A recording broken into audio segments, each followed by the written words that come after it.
ko CLVF Sedefskofi e Meda mbaddi jungo e fandu ngam mawninde ñalaande winndere teddiniraande rewɓe ɗo e Falnde Gudiiri taw koye tawtoregol jeegingom préfet Falnde Gudiiri maire commune Goudiry kam e yoga e mairuji Falnde nde titonde hikka nde noon ko ɓeydugol balle payde e rewɓe taw koko ɓuri yawde kamɓe rewɓe ɓe ɓe jonni titonde nde kono ɓe garti e caɗele rewɓe e nder Falnde Gudiiri. Kala violence ko woni rewɓe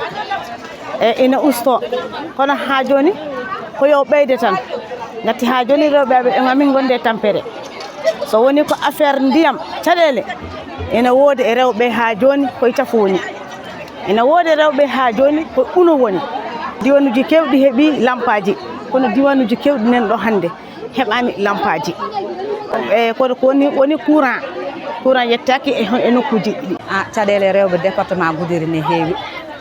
min keɓata financement ɓe nanan tan financement ari kono min keɓata ka haala noon Hawa Diallo joɗaniɗo jagorɗo kalfinaɗo rewɓe e ɓesgu e nder Falnde Gudiiri ina gonɗina ɗum o ñaguima kadi jagorɗo o nde tinnoto e rewɓe Falnde nde ko ɓuuri hen hewde rewɓe ɓe mbiyata kam kamɓe ɓe ngala financement ɓe jiita financement hay soko ari ɓe jiita ɓe keɓata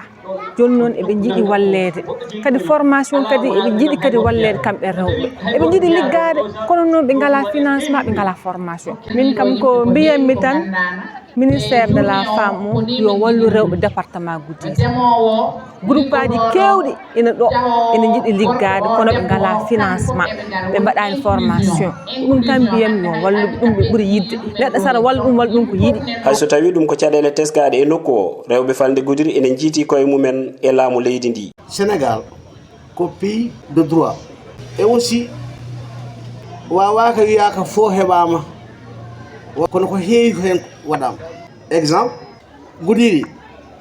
préfet o ko debbo principal o ko debbo action sociale ko debbo en puɗɗima de ko ina tolni e pelle jeenayi rewɓe ummiɓe e nokkuji certuɗi dokkama leydi to mbaɗi guese mumen ɗon e jonde nde ɗum noon wonaniɓe weltare no feewi.